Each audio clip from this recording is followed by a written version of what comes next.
Hey babes, welcome back to my channel. If you are new here, welcome. My name is KellySharece and I create beauty, lifestyle, and motherhood content, and I'm going to be sprinkling in a little bit of pregnancy updates week after week. So if that is the type of content that you are interested in, please do me a favor and hit that subscribe button and join the family.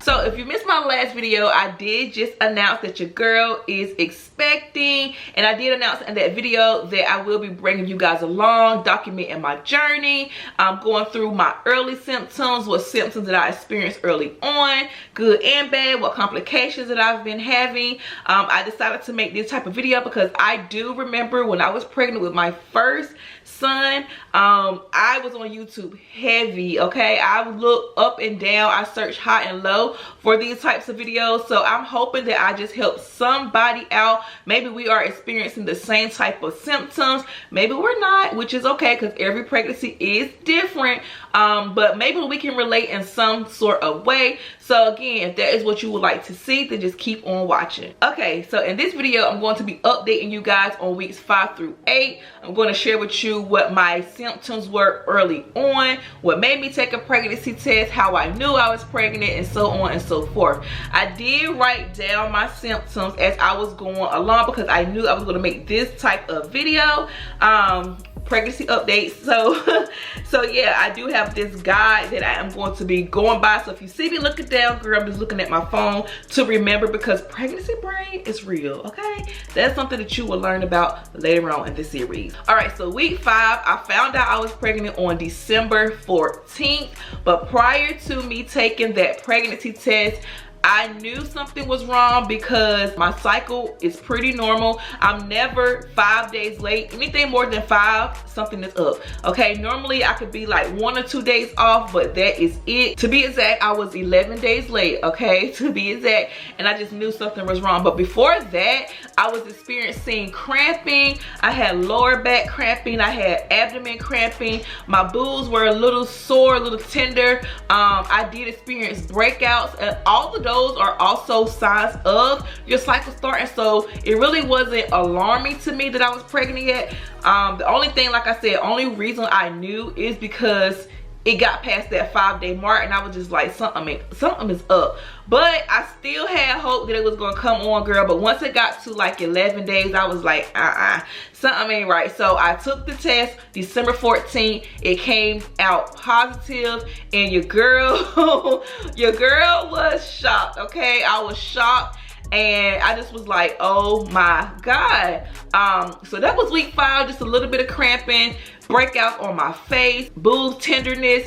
So, and even the boob tenderness, I really wasn't alarmed because at the time I was still nursing my son, my baby boy. It wasn't really alarming that my boobs were sore, because sometimes when he'll get off the boob, it would, you know, I would be a little sore. So it wasn't like a first indicator, but those are also indicators of pregnancy. So if you are kind of experiencing those things, I'll say just go ahead and take a test just to weed it out, just to clear your mind, because leading up to those days of me taking the test, girl, I was about to run myself crazy, back and forth, thinking like, it's about to come on, it's about to come on. Me going to the bathroom, me wiping myself, seeing no show, seeing no blood on the tissue. I'm just like, what in the world? And I was like, I know this ain't what I'm thinking it is, but girl, it was everything that I thought it was, okay? It was everything that I thought it was.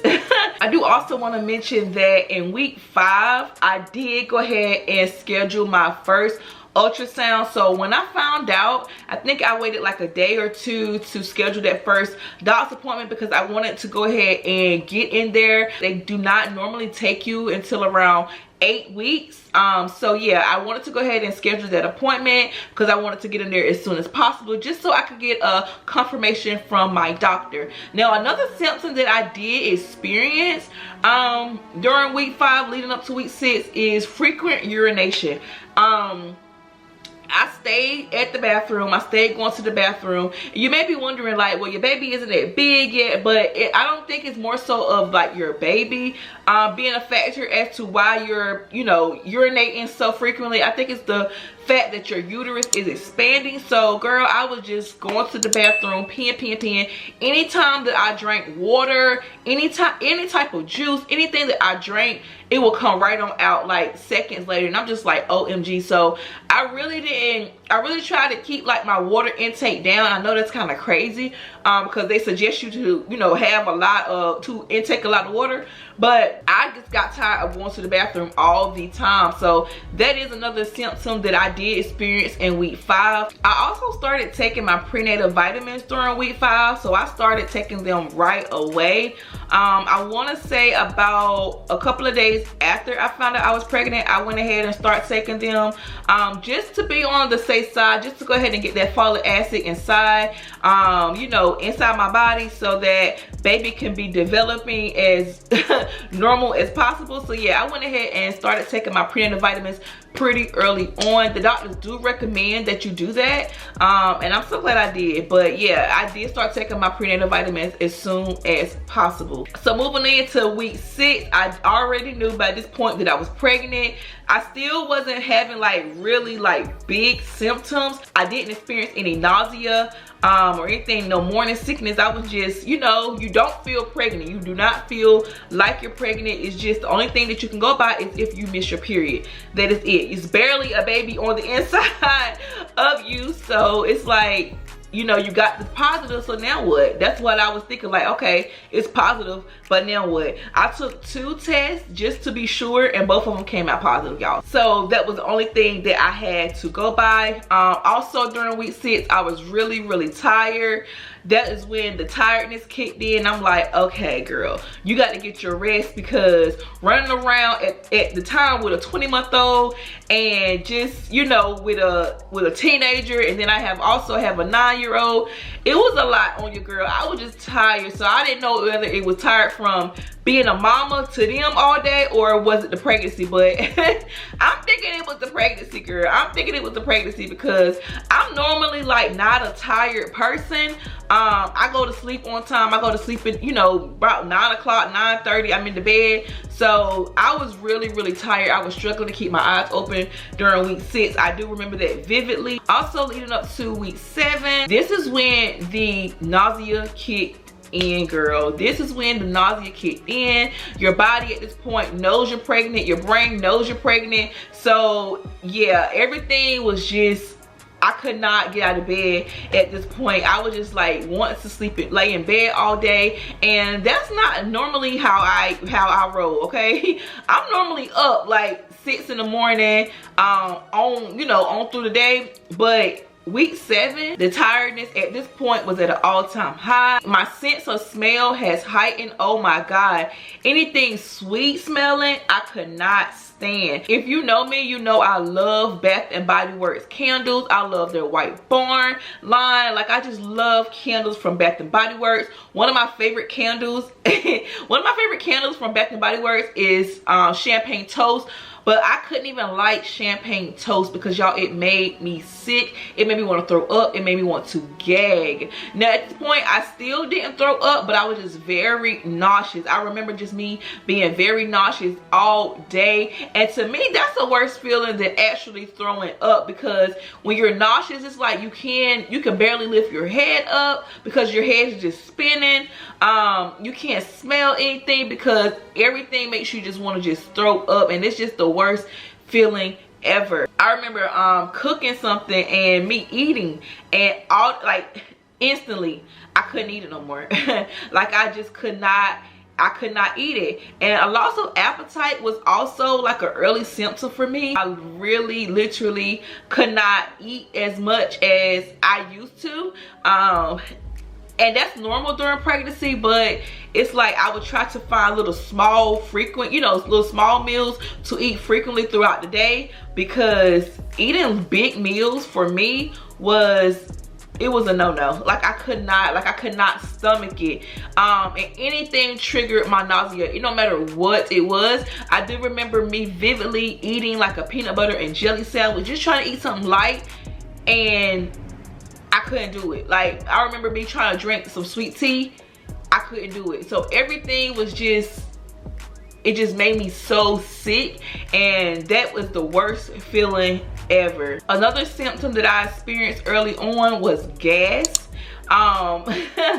Many people don't talk about it, but it's so true. Like, gas is a symptom that you experience, that some women experience, not all but some, and I definitely did. It don't matter what I ate, I had gas immediately after, and I just was like, oh my god. But it's what you go through as a pregnant woman. It's what women go through when they're carrying, you know, a new life. It's normal, so do not feel shame about it. If you do have gas early on in your pregnancy, do not feel embarrassed, because it is completely normal, okay? It is completely normal. So do not let nobody make you feel bad about it or shame you for having gas. If you have gas, girl, let it out, because it's worse to keep it in and your tummy already hurting, girl. So just go to the bathroom and just let it out, girl. That's what I had to do, and I felt so much better after that. After letting it out, I felt so much better.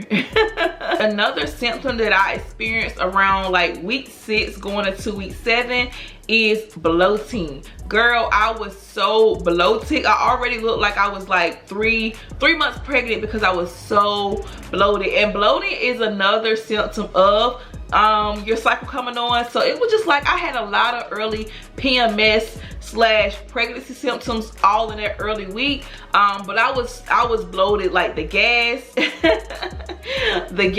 the bloating, the food aversions. It was just a lot during those first early weeks. Like, your body goes through so many changes. It's just trying to get used to what's happening with you. Like, your brain is just trying to get used to what's happening with your body, and so you go through all of these symptoms that no one really talks about, but it's completely normal. It's completely normal. So like I said, if you are, or if you did experience any of these symptoms, let me know that in the comments, because I would love to know that I wasn't alone. Like that I wasn't alone during that time, because you just be thinking to yourself, like, is this normal? Like, do any other woman like experience this gas that I'm experiencing? Okay, it was next level, okay? It was next level gas. I don't remember having that type of gas, like having any type of gas actually with my, you know, with my other pregnancies, but this one is totally different. It's totally different as far as like the gas go and the bloating go. So just a quick little recap, week 5 is when I found out I was pregnant. That's when I experienced the mild cramping in my lower back, my abdomen. I had the breakouts, and I also had the sore boobs, but not as sore as they were in week 6. Week 6 is when I did experience the sore boobs. I also still had like the mild cramping. I still didn't experience any nausea in week 6. I'm moving up to week 7. That's when I did experience the nausea. That's when I did experience the food aversions, the weird smells, the sense of smell heightened and all of that. That's when I really couldn't stand like the smell of a candle burning, the smell of food. Anything that I ate really kind of like made me sick, or made me nauseated, because I didn't throw up at this point, but it was just a lot, like smelling all of that, smelling the food. It was just a lot. Also dealt with the gas, and I also dealt with the bloating. Like I said, my stomach was just in cramps all the time. It was just a lot. Like, I just suffered through it, because I really didn't want to take any type of medication, because at this point I still haven't been to the doctor yet, and they still haven't told me what is safe to take during your pregnancy. I always like to have that list of medications that I can take and medications that are not, you know, are not safe during your pregnancy. So I didn't have that yet in front of me, so I didn't want to take any type of medication to kind of deal with the symptoms that I was experiencing at the time. So I just kind of just suffered through everything. I kind of just dealt with it. I kind of just laid around all day. My couch became my best friend. Baby, this couch became my best friend. All I did was watch TV all day. I could barely, you know, get any work done around the house. It was just a lot. It was just a lot that I went through during those first couple of weeks. So yeah, I basically just want to come on and give my experiences with my pregnancy this time around. Every pregnancy is different. Some symptoms that I experienced this time around are different than what I experienced before, and some symptoms that I have experienced before I have not yet experienced this time around. So yeah, I just want to come on and share with you guys, keep you guys updated on this journey with me, because I am excited to do so. So if you enjoyed this video, please go ahead and like it, give me a thumbs up, meet me in the comments, and make sure that you are subscribed to the channel. Turn your post notifications on so you will not miss an update. A new video drops every week. So thank you so much for watching, and I will see you in my next video, babes.